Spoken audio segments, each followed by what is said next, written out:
فاسألوا أهل الذكر إن كنتم لا تعلمون.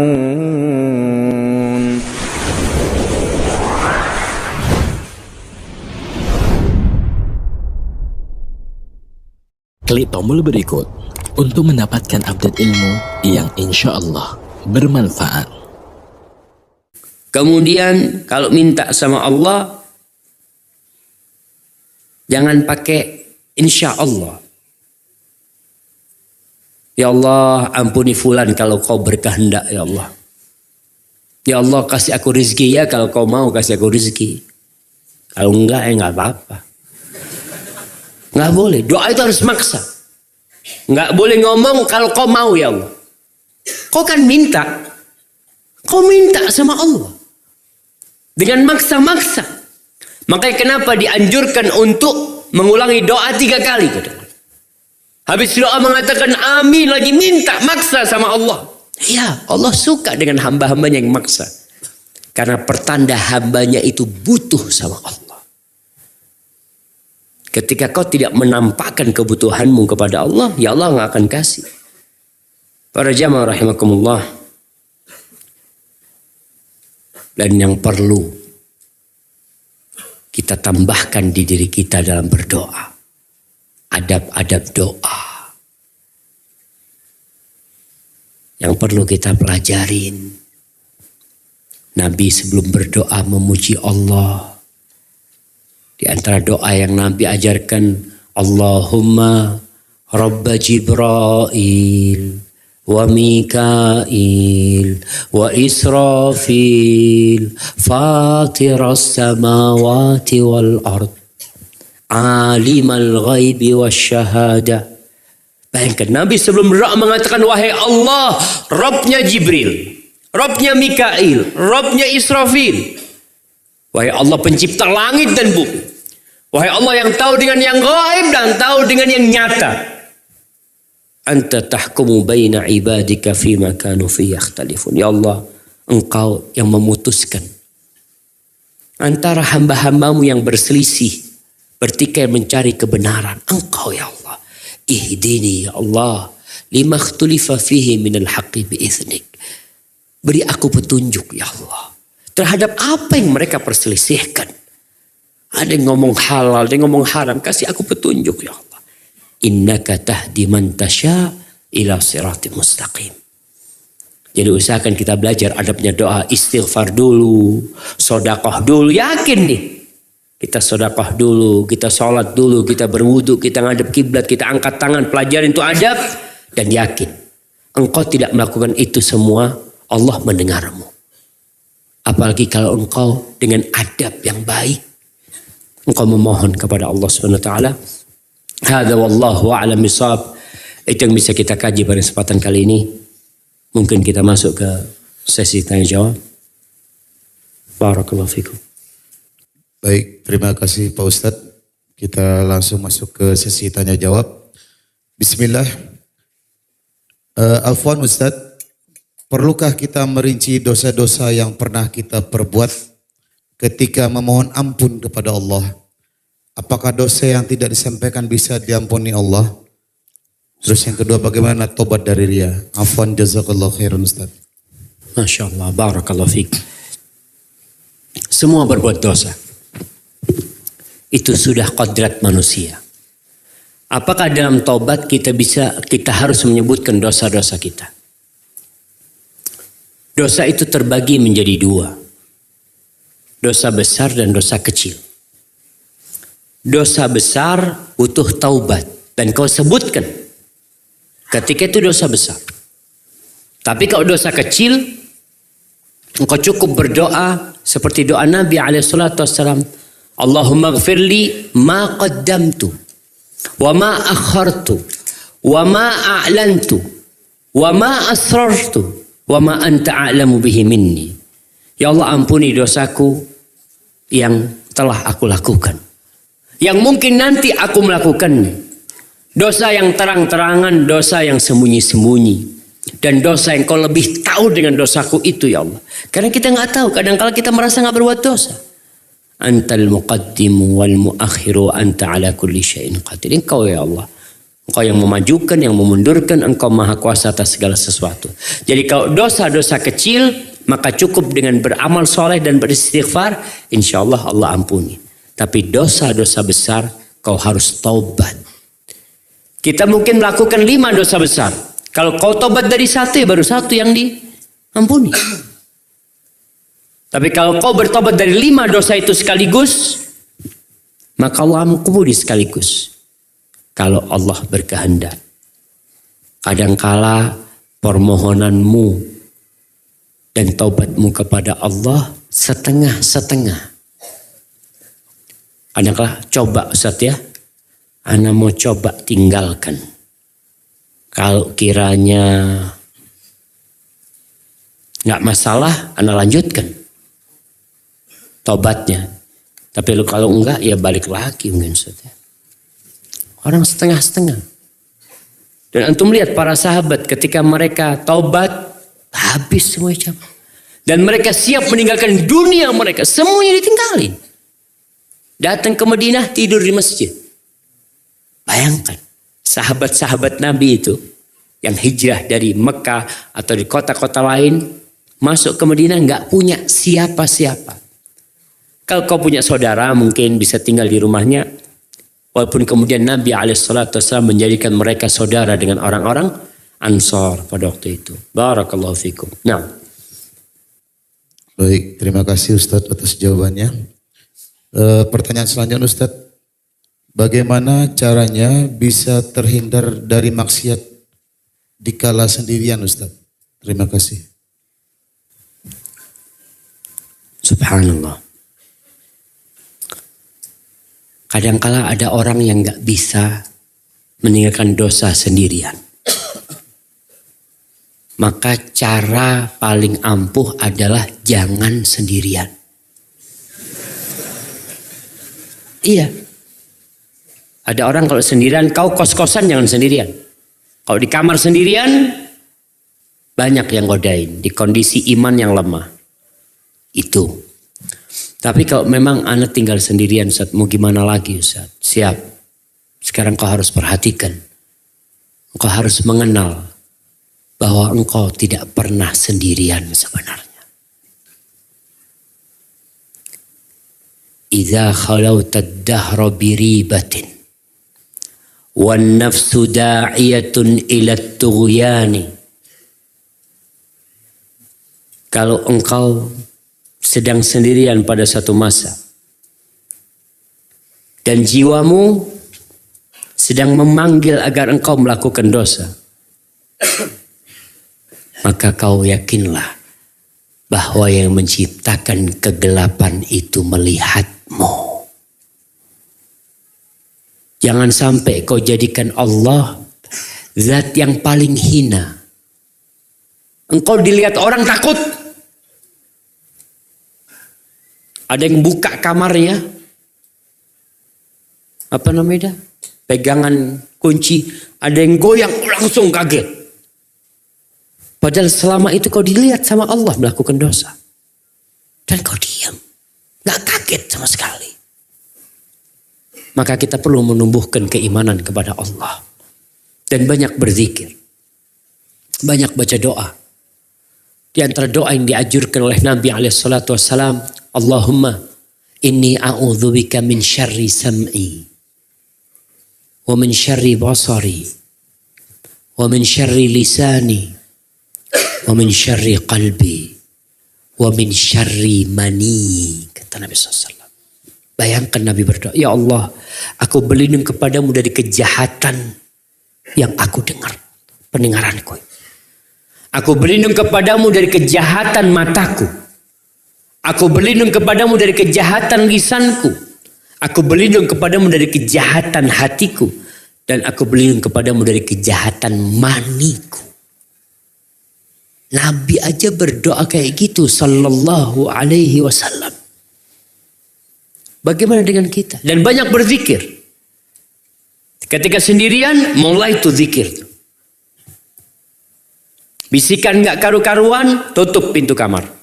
Antum keluar.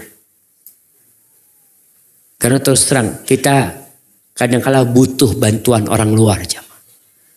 Dan kenapa ketika perjalanan Rasulullah SAW melarang orang berjalan sendirian. Berdua pun jangan. Berapa orang? Bertiga. Agar saling menjaga di sana jamaah. Hadza wallahu a'lam bissawab.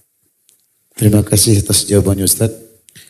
Pertanyaan berikutnya. Assalamualaikum warahmatullahi wabarakatuh. Waalaikumsalam warahmatullahi wabarakatuh. Pak Ustaz, saya ingin bertanya. Saya selalu berdoa kepada orang tua saya karena merasa jauh dari sunnah. Apakah Allah tetap mendengar doa saya? Karena orang tua saya masih percaya tentang tahayul, kepercayaan nenek moyang. Kadang jika mereka sedang menghadapi masalah, mereka selalu meminta tolong kepada orang pintar. Jazakallah khair. Barakallahu fiikum, subhanallah jamaah. Ya, kita semua memiliki masalah dengan keluarga kadang-kala. Ada keluarga yang gak suka antum ke masjid. Lebih suka antum yang dulu. Ngapain sih kau ke masjid? Kajian. Ayah lebih suka kau yang dulu. Ada suami-suami juga yang kayak gitu. Melihat istrinya pakai kerudung, suaminya mengatakan aku lebih suka kau pakai you can see kayak yang dulu. Nah, ada sebaliknya. Istri yang gak suka sama suaminya yang sudah mulai ya ke ustad-ustadan. Ngomongnya akhi, antum. Jadi aduh kata dia, bang gantilah bang. Kadang-kadang seperti itu. Ketika istri ngomong, bang gantilah bang. Afwan ukhti apa? Masya Allah. Jadi suami sama istri akhirnya itu ujian. Anak sama bapaknya kadang-kala. Apa yang harus dilakukan? Terus berdoa. Nabi Ibrahim punya bapak kayak gitu. Insya Allah bapaknya Nabi Ibrahim tidak separah bapaknya antum. Bapaknya antum cuma berangkat ke orang pintar. Bapaknya Nabi Ibrahim tukang bikin berhala. Dia yang memfasilitasi kesyirikan. Tapi Nabi Ibrahim terus berdoa. Dan jangan putus asa. Artinya jangan pernah berhenti berdoa. Sehingga mengatakan kayak tadi. Ustadz, Allah ngabulkan gak doaku? Ini sudah putus asa dia. Dari awal tema kita, Allah mendengarmu. Sudah selesai. Tinggal kau terus berdoa. Dan Abu Hurairah radhiyallahu taala anhu, bagaimana dia memiliki ibu yang Nasrani pada waktu itu. Yang kadang-kala ngomongnya pedes. Gak enak terhadap agama dan terhadap Rasul SAW. Maka Abu Hurairah datang. Menjumpai Nabi SAW. Ya Rasulullah. Ud'allah li ummi Abi Hurairah. Aku minta kau doakan buat ibunya Abu Hurairah. Nabi berdoa. Allahumma hdi umma Abi Hurairah. Allahumma hdi umma Abi Hurairah. Kita kadang-kala Ustaz doakan Ustaz fulan. Aduh kayaknya susah bapakmu tuh sudah kata dia. Ya. Nabi langsung mendoakan. Abu Hurairah pulang, doa itu naik ke langit, turun lagi. Ibunya Abu Hurairah sudah masuk Islam. Allah dengar. Cuma tadi kau kayaknya kurang yakin kalau Allah mendengar doamu. Barakallahu fikum. Terima kasih Ustaz atas jawabannya. Pertanyaan selanjutnya. Assalamualaikum warahmatullahi wabarakatuh. Waalaikumsalam warahmatullahi wabarakatuh. Barakallahu fiik ya Ustaz. Jika pertanyaan ini dibaca, berarti ini pertanyaan kedua yang dibaca Ustaz. Masya Allah. Syukuran atas doanya Ustaz. Alhamdulillah ta'ala mengabulkan doa Ustaz. Suami saya dapat hidayah dan telah berhijrah. Masya Allah. Pertanyaan tentang fikih wanita. Dalam berpakaian, wanita sebaiknya berpakaian sederhana, tidak menampakkan perhiasan. Namun Allah menyukai keindahan. Keindahan menurut Allah itu seperti apa? Kriterianya bagaimana Ustaz? Jazakallah khair. Barakallahu fiik. Subhanallah. Perempuan itu jamaah diciptakan indah. Semuanya indah. Antum kalau lihat motornya perempuan, motornya doang, Itu dah, ya Allah, bagus banget ya. Antum lihat sandalnya, Allahu Akbar, ini sandalnya fulana kayaknya ini. Sandalnya Allah ciptakan udah cantik. Nah, bagaimana dalam berpakaian? Karena wanita itu Allah ciptakan indah, maka Allah bikin aturan kepada siapa dia boleh menampakkan keindahannya. Ada batasan-batasannya. Semua keindahan itu boleh dinikmatin oleh suamimu. Sebagian keindahan itu boleh dilihat oleh orang tuamu. Boleh dilihat oleh mahrammu. Tapi ada keindahanmu yang tidak boleh dilihat oleh orang-orang di luar. Maka perempuan pakaian-pakaian yang indah nggak apa-apa. Selama pakaian itu sesuai dengan syariat. Lebar, tidak ketat, tidak menjadi perhatian orang. Kadang-kadang ada perempuan lewat satu kampung lihat semuanya. Ada fulan lewat, udah lewati. Semua di pagar itu ngeliatin. Masya Allah. Padahal dia pakai jilbab. Cuma ternyata jilbabnya membuat orang jadi perhatian sama dia. Maka jangan. Berkaitan dengan wajahmu yang indah. Kalau kau pakai cadar, silahkan kau mau bersolek apapun di wajahmu gak apa-apa. Tapi kalau kau tidak pakai cadar, jangan kau pakai make up macam-macam.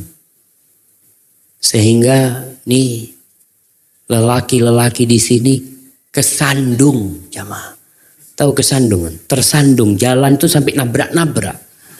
Kalau ada perempuan kayak gitu. Maka diperintahkan lelaki untuk menundukkan pandangannya, perempuan menundukkan pandangannya, perempuan disuruh menutup auratnya, lelaki disuruh menutup auratnya. Untuk menjaga semuanya. Maka Allah itu indah dan Allah cinta dengan keindahan. Wanita disuruh menjaga tubuhnya. Kau jaga tubuhmu. Ada perempuan yang Masya Allah.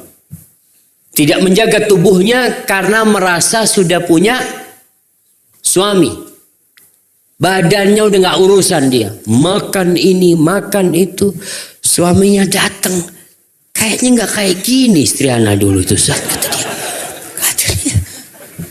Ada seperti itu. Dan sebaliknya ada suami-suami yang gak perhatian lagi sama penampilannya.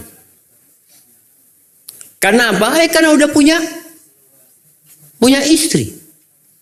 Maka tolong diperhatikan. Sesuai dengan koridor-koridor yang telah ditetapkan. Bukan berarti keindahan itu menurut kita. Sehingga kita melakukan banyak hal. Ada yang wanita yang mencukur alisnya, mencabut lalu memberikan tato ya atau apa. Dengan dalih Allah indah dan cinta keindahan. Tidak ada batasan-batasannya yang perlu dipelajarin. Selain itu fadhal, maka pelajarin dulu. Hadza wallahu a'lam bissawab. Nah.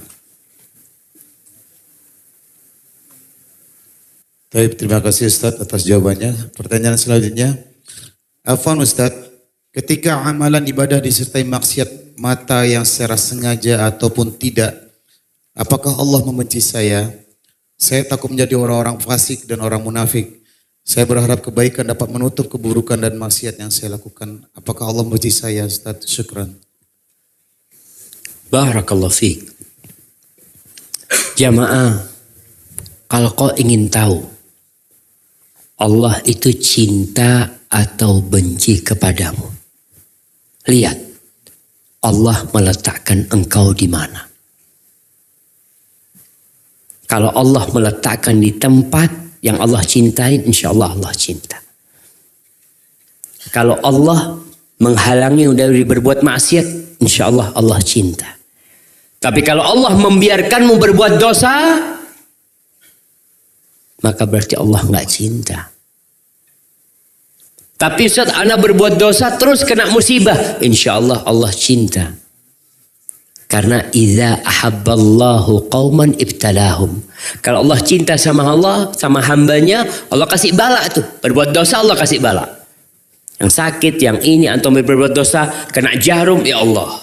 Antum ingat. Itu insya Allah cinta. Jadi kalau tadi pertanyaannya, Anda beribadah tapi masih melakukan kemaksiatan, siapa di antara kita yang tidak berbuat kemaksiatan? Sifat orang yang beriman bukan yang tidak pernah berbuat dosa. Orang bertakwa itu bukan orang yang tidak pernah berbuat dosa. Tapi kata Allah, "Idza fa'alu fahishatan aw zalamu anfusahum dzakarullah fastaghfaru li dzunubihim." Wa man yaghfiru dzunuba illallah wa lam yusirru ala ma fa'alu wa hum ya'lamun. Orang yang bertakwa itu yang tatkala berbuat dosa walaupun dosa besar atau dosa kecil, mereka ingat sama Allah, langsung istighfar minta ampun. Dan dia tahu nggak ada yang bisa mengampuni dosa kecuali Allah. Dia yakin dengan hal itu. Dan mereka tidak berbuat dosa terus-terusan. Artinya berhenti berbuat dosa. Berbuat dosa, tobat, tinggalkan. Ustaz kadang-kala terjebak lagi Ustaz. Balik lagi sama Allah. Jangan putus asa kemudian mengatakan kayaknya Anda nggak diampuni Ustaz. Soalnya Anda kok terus berbuat dosa. Rutin berbuat dosa. Udah tobat balik lagi. Tobat balik lagi. Kau terus tobat sama Allah. Bukan terus berbuat dosa. Jangan pernah putus asa. Innallaha yaghfiru dzunuba jami'an. Allah tuh mengampuni semua dosa. Orang yang bunuh 100 orang aja masih diampuni sama Allah SWT. Tapi jangan meremehkan dosa. Barakallahu fikum. Terima kasih Ustaz atas jawabannya. Pertanyaan selanjutnya. Bismillah. Ustaz, bagaimana mengobati penyakit futur dan bagaimana membantu orang-orang terdekat yang sedang futur? Jazakallah khairan. Masya Allah.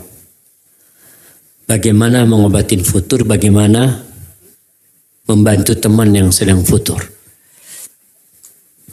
Jadi iman itu yazidu wa yanqus. Suatu yang ana rasakan, antum rasakan, dan semua merasakannya. Kadangkala kita semangat beribadah. Kajian walaupun berdiri mau. Untuk melihat sahabat antum. Nanti datang masa futur. Alhamdulillah Ustaz kan live kajiannya Ustaz. Ana di rumah aja lah. Tapi ketika nggak futur soft pertama dia. Dan kita lihat yang soft pertama itu berganti. Ketika susah nggak punya uang, Masya Allah. Soft pertama banyak duit, soft kedua. Buka cabang, nggak hadir sudahnya. Itu menimpa kita. Dan itu sesuatu yang wajar. Bagaimana kita ngobatinnya? Satu, obat mujarab yang diwasiatkan oleh Rasul SAW kepada seorang sahabat. Beliau mengatakan, la yazalu lisanuka rotban bidzikrillah. Tuh. Obat futur, jaga lidahmu dengan zikrullah. Mungkin ibadah yang lain kau bisa turun, tapi zikir jangan berhenti. Mungkin sholat sunnahnya berkurang, tapi zikir jangan berhenti. Karena zikir nggak perlu tenaga, jemaah. Antum nggak perlu tenaga, nggak perlu zikir harus minum jahe dulu ya supaya suaranya nggak ada. Zikir itu amalan yang paling ringan. Dan antum lihat bagaimana Rasul SAW menyebutkan yang banyak memasukkan orang ke neraka, apanya? Lisannya. Bukan tangannya. Bukan matanya. Bukan kakinya. Lisannya. Kalau lisan ini nggak dijaga jemaah, Allah antum lihat dosa-dosa lisan nih jemaah. Bohong. Sebutkan 5 dosa lisan, Anda kasih hadiah. Yang lainnya mana? 5 dosa lisan. Fadhal. Berdiri antum. Dusta, bohong. Dusta, ingkar janji, riba, mencela orang, fitnah, Udah cukup, Masya Allah. Siapa 5 lagi yang kasih hadiah? 5 lagi jamaah. 3 lagi. Masya Allah. Fadal. Syirik. Sumpah palsu. Mengumpat. Udah tuh mengumpat.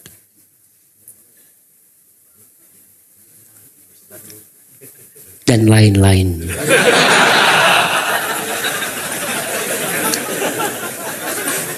Barakallahu fikum. Iya, banyak kali dosa lisan tuh jemaah. Yang kadang-kala kita meremehkan. Sehingga orang itu pada hari kiamat bangkrut gara-gara lisannya. Maka untuk menjaga futur itu yang paling ringan amalan zikrullah. Jadi antum lagi futur, yang lainnya anak nggak bisa hadir kajian Ustaz, lagi malas Ustaz, lagi ini, lisannya zikrullah. Itu zikir akan menerangi hati antum. Dosa-dosa akan rontok tuh dengan zikrullah. Setan menjauh. Antum kembali datang ke rumah Allah insya Allah untuk memakmurkannya. Dan di antara zikir yang paling mulia adalah baca La ilaha illallah. Baca tuh. Pagi, sore, kapan antum duduk La ilaha illallah. Karena sebagian orang kalau melihat orang berzikir La ilaha illallah, aliran apa ini? Aliran apa? Itu kalimat yang paling mulia. Afdalul zikir fa'lam annahu la ilaha illallah. Antum banyak-banyak zikir la ilaha illallah. Dan bagaimana antum yang punya teman sedang futur, antum deketin. Soalnya kalau tidak dia bisa kabur ke tempat-tempat yang nggak benar. Dia lagi futur, anak kayaknya mau ke tempat karaoke. Masya Allah. Antum naik motor, bismillah. Antum kan yang nyetir kan, antum bawa dia. Kemana? Ke atas sini. Ngapain kau di sini kata dia. Bismillah, bentar nih ada kajian nanti aku antar kau. Itu termasuk menjaga sohibnya. Jangan dibiarkan sendiri. Kalau dibiarkan sendiri akhirnya habis dia. Dan banyak kejadian-kejadian orang yang futur kemudian hilang dari kajian, hilang dari rumah Allah karena memang dibiarin. Atau karena dia memang mengasingkan diri. HP-nya dimatikan ini itu, ya sudah. Akhirnya dia jadi korban syaitan. Kiranya seperti itu, wallahu a'lam bishawab. Terima kasih Ustaz atas jawabannya. Pertanyaan berikutnya, Assalamualaikum Ustaz. Bagaimana cara menasihati dosen yang melarang mahasiswa sholat di awal waktu? Karena peraturan kampus mengizinkan sholat setelah jam kuliah selesai. Salahkah saya jika lebih mengutamakan perintah Allah daripada perintah makhluk? Tolong nasihatnya untuk saya dan tolong doakan untuk mereka juga Ustaz. Syukran, jazakallah khair. Barakallahu fikum. Iya jamaah. Berkaitan dengan anak-anak yang kuliah, yang sekolah, atau yang bekerja di perusahaan. Yang kadangkala waktu azan dikumandangkan, dia masih di kelas. Bagaimana atau apa yang harus dia lakukan? Nggak ada masalah dia ikutin perkuliahan. Tapi tetap sholatnya nanti berjamaah di masjid. Artinya waktu sholatnya itu memang luas. Waktu sholat zuhur umpamanya kuliahnya sampai jam 12:30. Padahal zuhur sudah lewat. Ya udah. Jadi semua mahasiswa sholatnya 12:30. Jadi setelah kuliah berangkat ke masjid berjamaah, sholat di masjid tetap di waktunya, tapi dengan berjamaah. Seperti orang yang bekerja Ustaz, pas azan kita masih kerja Ustaz. Maksudnya kalau bisa keluar, itu yang seharusnya kita lakukan. Tapi kalau nggak bisa Ustaz. Ya sudah, semua karyawan kan sama, nggak bisa. Di tempat kerja ada musola, ya sudah. Sekarang pulang kerja semuanya ke musola. Jadi jamnya ditentukan sudah. Sholat zuhur umpamanya jam 12:30 di masjid itu. Atau jam 1 sudah ditentukan ya berangkat ke sana. Begitulah kerja Sholat asar setengah 4 atau jam 4 umpamanya. Jadi semuanya tahu sholat asar jam 4. Dan itu tidak masalah. Tetap dilakukan di masjid. Jadi antum ingin di awal waktu. Tapi karena kondisi nggak ada masalah. Antum laksanakan di waktu yang masih waktu sholat. Tidak memundur-mundurkannya sampai waktu sholat itu habis. Allah mengatakan fattaqullaha mastata'tum. Bertakwalah kepada Allah sesuai dengan kemampuan kalian. Jadi hal-hal yang kita mampunya seperti itu ya bismillah. Kita di Jember di kampus kita itu kita sholat setengah 1. Jam kuliah selesai dan memang diumumkan di masjid. Sholat duhur adzan tetap tepat waktu.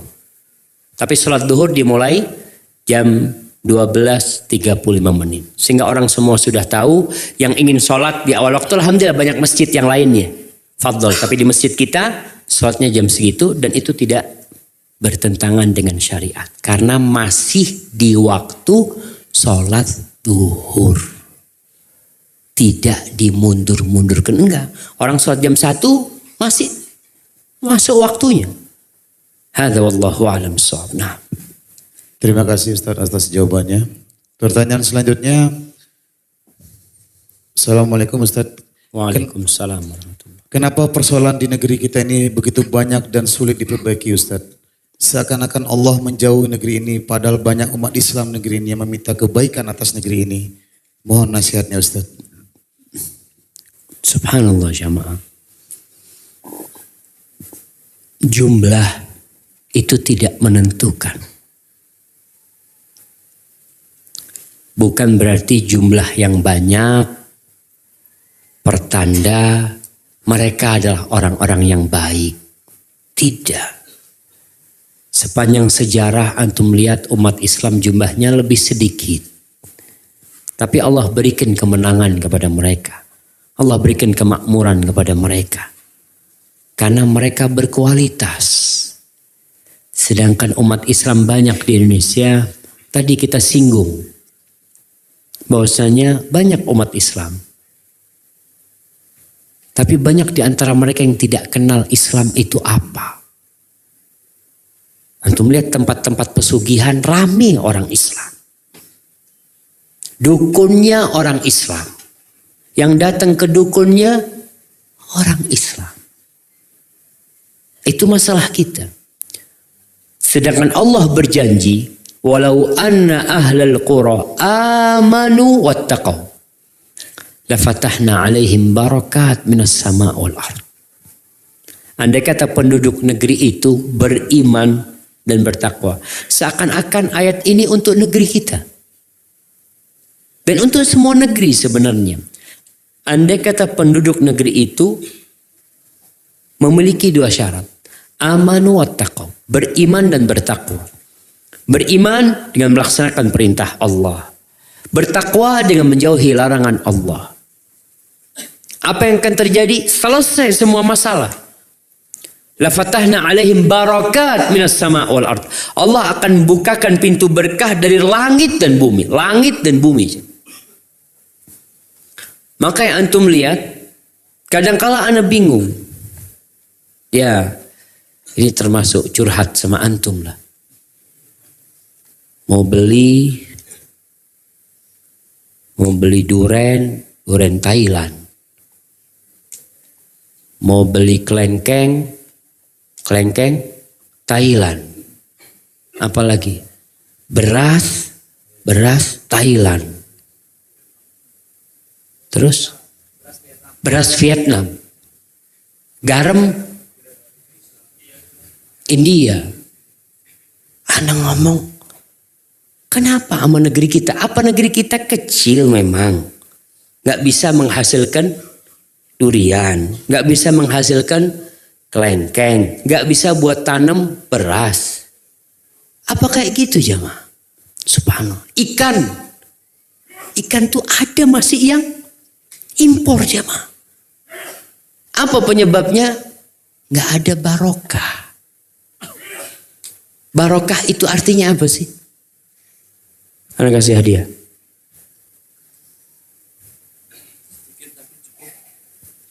sedikit tapi cukup. Kurang sebenarnya. Fadhal. Baik dan bertambah. Ya. Nah, fadhal. Barakallahu fikum. Barokah itu baik dan kebaikan yang bertambah terus, jamaah. Itu barokah. Yang terjadi adalah kita memiliki Allah negeri yang luas sekali. Tapi nggak barokah. Antum bisa bayangin, jamaah. Orang-orang tetangga negeri kita itu beli kayu dari negeri kita. Ana pernah ketemu sama maling kayu. Maling kayu dia cerita. Ustaz, ana dulu maling kayu, Ustaz. Alhamdulillah Allah ampuni, Allah kasih taubat, mudah-mudahan diampuni ya Ustaz. Dia itu kirim kayu ke Malaysia umpamanya. Dan itu yang berbuat dosa itu bukan orang satu, semuanya Ustaz. Jadi kita berbuat dosa bareng-bareng. Kira-kira Allah turunkan berkah? Enggak. Maka apa yang terjadi dengan kita? Bikin manusia ini beriman bertakwa, selesai. Utang akan dilunasin. Antum kalau Allah mau kasih berkah jamaah. Antum bayangkan. Di kota Mekah itu ada banyak buah-buahan yang datang ke sana dengan harga yang jauh lebih murah daripada di negeri kita. Ada satu buah yang ana suka sama buah itu, namanya kaka. Bahasa Arabnya. Kesemek. Kesemek. Apa bahasa kerennya? Apel Garut. Namanya itu Astaghfirullahaladzim. Bukan kesemek ya. Ya seperti kesemek. La haula wala quwwata illa billah. Tunggu, ana mau ingat-ingat ya, ana mau minum dulu. Bismillah.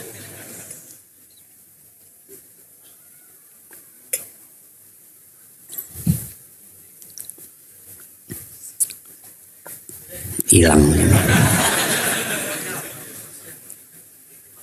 Nanti kalau ingat ana kasih tahu. Itu harganya di sana. 1 kilo itu mungkin 30.000 lah. Di sini harganya 1 biji 70.000. Wah itu. Bukan anggur jemaah. Subhanallah. Anak padahal suka tapi bisa lupa namanya. Namanya buah naga. Salah zaman.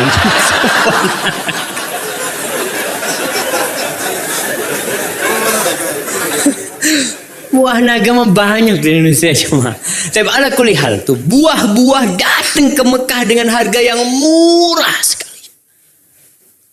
Di negeri kita tempat buah itu ada mahal. Kadang kala. Apa penyebabnya? Nggak barokah. Maka yang perlu dilakukan. Dan alhamdulillah pemerintah kita sudah berusaha untuk ya yang sering disebut dengan pendidikan karakter ya. Dan karakter pertama yang harus dibina adalah bagaimana hamba itu mengenal Tuhannya. Yang lainnya selesai. Ilmu yang tinggi tanpa karakter yang baik ya. Yang akan terjadi problematika utang tambah tahun tambah banyak. Kalau ceritanya orang lahir Ustaz, di perut ibunya, rakyat Indonesia itu, perut ibunya itu sudah punya utang Ustaz. Sampai seperti itu. Dari besarnya utang negara kita. Kita perlu berdoa memohon dan meningkatkan keimanan dan ketakwaan. Gak perlu ngomong orang. Fulan nih, jangan. Kau. Ibda binafsika. Mulai dengan dirimu. 1000 kilometer itu dimulai dengan 1 langkah. Kau mulai 1 langkah sampai 1000 kilo. Tapi kalau kau di garis start ini ngomong doang. Ini Ustaz. Kok gak jalan-jalan? Tapi kita jalan udah. Sisanya serahkan kepada Allah. Hadza wallahu a'lam bissawab. Terima kasih Ustaz atas jawabannya. Pertanyaan berikutnya, Assalamualaikum Ustaz. Waalaikumsalam. Jika saya berdoa memohon jodoh kepada Allah, lalu kemudian Allah jawab dengan seseorang yang datang untuk berniat baik, tetapi karena hal lain saya menolak seseorang itu, apakah saya termasuk orang yang sombong karena menolak jawaban yang Allah berikan itu ya Ustaz? Syukran. Barakallahu fikum. Iya jamaah. Kita disuruh milih. Ketika kita berdoa memohon jodoh, kadangkala seorang wanita yang terlambat jodohnya tidak datang, dia berpikir akhirnya, iya dah pokoknya siapa yang datang aku terima. Nggak boleh. Tetap kriteria suami yang soleh harus kau cari. Karena bisa jadi itu ujian dari Allah yang datang. Maka kalau tadi dikatakan anak berdoa minta jodoh lalu anak tolak. Pertanyaannya kenapa kau tolak? Kalau kau tolak itu karena ketampanannya. Atau kau tolak karena kekayaannya. Padahal dia orang yang soleh. Selesai hidupmu sudah. Kau akan hidup dalam kekacauan. Rasul SAW mengatakan, "Idza ja'akum man tardawna dinahu wa khuluquhu fa'ankihu." Kalau datang kepada kalian seorang lelaki yang agamanya baik dan akhlaknya mulia, nikahkan dia. Kalau tidak, akan terjadi fitnah dan kerusakan yang besar di muka bumi ini. Dan kerusakan pertama menimpa engkau. Maka Anda nggak tahu kenapa kau tolak. Kalau faktor menolaknya itu, padahal dia baik agama dan akhlaknya, para sahabat ketika itu bertanya kepada Nabi Sallallahu Alaihi Wasallam, ya Rasulullah Sallallahu Alaihi Wasallam, bagaimana kalau lelaki itu betul agamanya baik, akhlaknya mulia, tapi ada kekurangan di sisi yang lainnya. Kekurangan di sisi yang lainnya, tenang, jangan takut tentu. Allah akan cukupin. Tapi kalau kekurangan di agama dan akhlak, ya kau akan rasakan. Maka entah kenapa kau tolak, kau yang lebih tahu. Kalau kau menolak dia karena memang akhlaknya buruk, agamanya nggak benar, ya itu cara yang baik. Memang itu perintah Rasulullah SAW. Hadza wallahu a'lam bissawab. Terima kasih Ustaz atas jawabannya. Pertanyaan yang selanjutnya, bagaimana jika seorang hamba mati syahid sedangkan ia pernah berbuat syirik, apakah dosanya akan diampuni Allah? Barakallahu fiik. Nah, berkaitan dengan dosa syirik, kita semua tahu innallaha la yaghfiru an yushraka bih. Allah tidak mengampuni dosa syirik. Tapi Allah mengampuni semua dosa yang di bawah kesyirikan. Itu untuk orang yang belum bertaubat. Kalau orang itu bertobat, sesungguhnya Allah yaghfiru dzunuba jami'a. Semua dosa itu Allah ampuni ketika dia bertobat. Yang perlu ditanyakan kepada penanya ini, orang yang mati syahid itu, apakah dia sudah taubat dari kesyirikannya? Dia pernah berbuat syirik. Kalau dia bertobat, selesai sudah. Berarti dia meninggalkan kesyirikannya. Tapi kalau dia mati syahid dalam kondisi masih belum bertobat atas kesyirikannya, bahkan menganggapnya tidak apa-apa, ini yang tidak diampuni. Maka berkaitan dengan dosa yang tidak diampuni, dosa syirik ini, apabila orang itu mati dalam kondisi masih melakukan dosa syirik, kesyirikan. Tapi kalau dia sudah bertobat, selesai. Allah ampuni semua dosa jemaah. Hadza wallahu a'lam bissawab.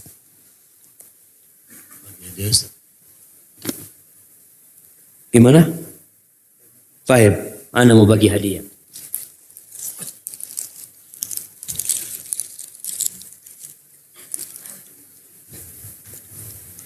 Siapa nama sahabat yang Allah mendengar ucapannya? Itu tuh angkat tangan duluan.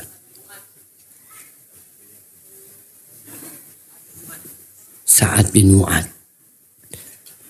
Yang Allah mendengarkan qad sami Allahu qawlan lati.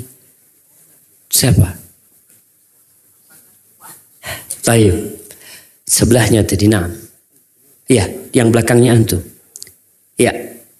Nah, angkat tangan antum. Ya, betul. Khawlah anaknya siapa?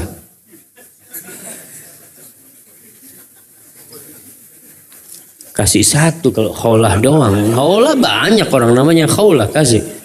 Nah. Ayo, Masya Allah. Antum dapat saklabannya. Fadal. Kirim ke belakang sana. Masya Allah. Baik. Pertanyaan selanjutnya.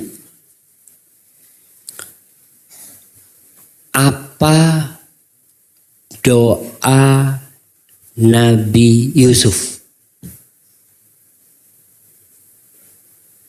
Jamaah. Tuh yang jauh tuh. Berdiri antum. Nah, ya.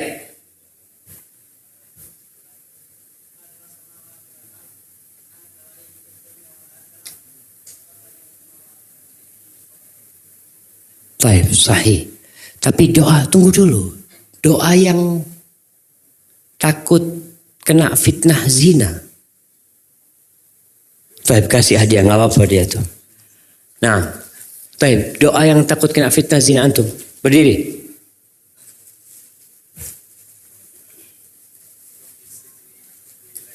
Rabbis sijinu ahabbu ilayya mimma yad'unani ilaihi. Masya Allah, barakallahu fikum.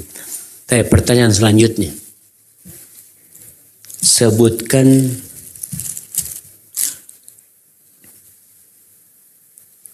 empat penghalang doa.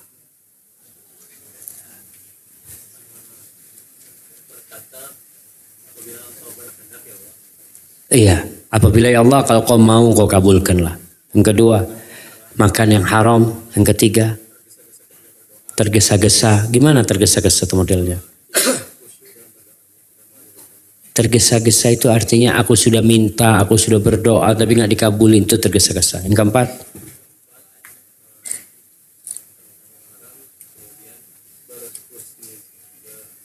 suudzon kepada Allah Subhanahu wa taala. Barakallahu fikum jamaah. Masih ada lagi. Masya Allah, anak kayaknya suruh bagi-bagi hadiah sekarang. Tadi karena anak yang minta hadiah, tapi nggak banyak-banyak karena mintanya bang. Baik, 3 lagi. Antum berdiri nggak apa-apa. Dia siap jawab jamaah. Masya Allah. Baik, pertanyaannya. Doa Nabi Zakaria. Minta apa Nabi Zakaria? Anak, dikasih. Siapa nama anaknya? Maryam. Antum baca Qur'annya ya. Anjir. Nah, bukan Maryam lah. Siapa? Yahya. Baik. Siapa yang mau jawab pertanyaan? Ya, antum berdiri. Ya, 2 nggak apa-apa berdiri. Apa artinya Maryam? Tunggu dia yang mau berdiri udah jawab. Nah, yang disucikan sebelahnya. Pelayan Tuhan, Masya Allah. Ya, duduk dua-duanya. Yang dapat yang pakai baju putih itu. Tapi nggak apa-apa. Yang disucikan kita kasih juga jemaah. Barakallahu fikum. Katanya tinggal 3 bang. Baik. Pertanyaan selanjutnya, ada yang mau jawab? Masya Allah, berdiri antum. Nah.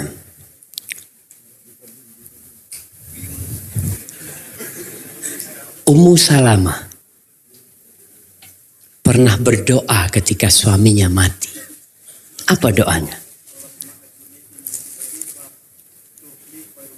Naam, inna lillahi wa inna ilaihi raji'un. Allahumma ajurni fi musibati. Wah, na'am, barakallahu. Sahih, Allahumma ajurni fi musibati wa akhlifni khairan minha. Nah, yang dekat-dekat yang mau jawab? Jamaah. Mana yang mau jawab? Ya, antum berdiri.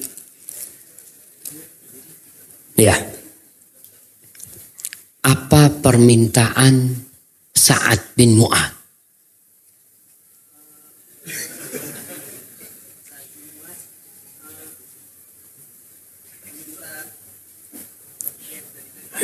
Ya itu yang Anda tanyakan yang tadi itu apa tuh? Taib dudukan tuh. Nah, berdiri Bapak. Yang ini Bapak tuh.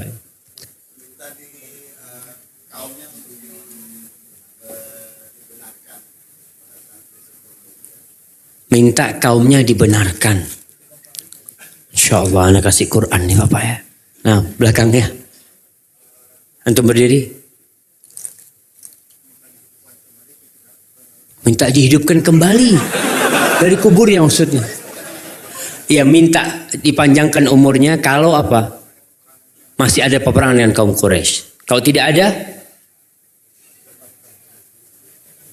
ya kan dia minta dipanjangkan umurnya kalau masih ada peperangan sama kaum Quraisy. Kalau tidak ada, meninggal.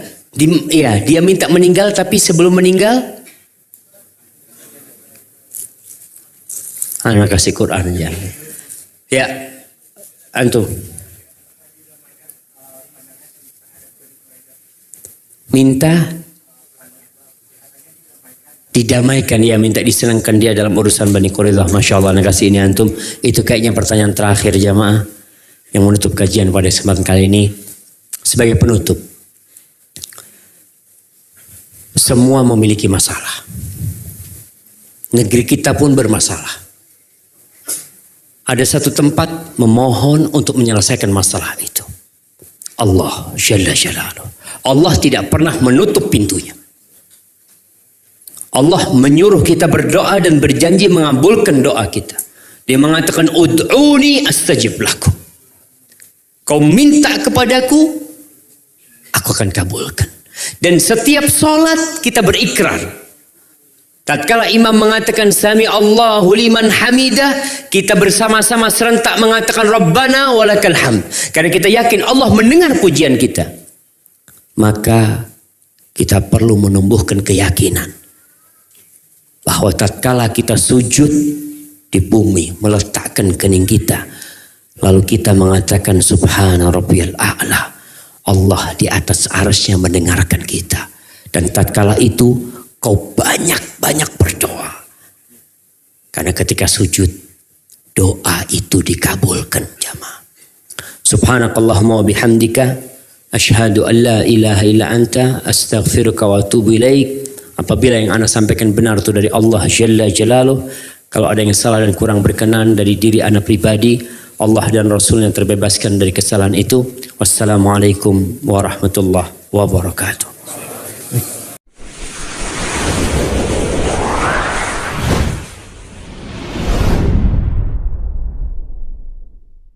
Klik tombol berikut untuk mendapatkan update ilmu yang insya Allah bermanfaat.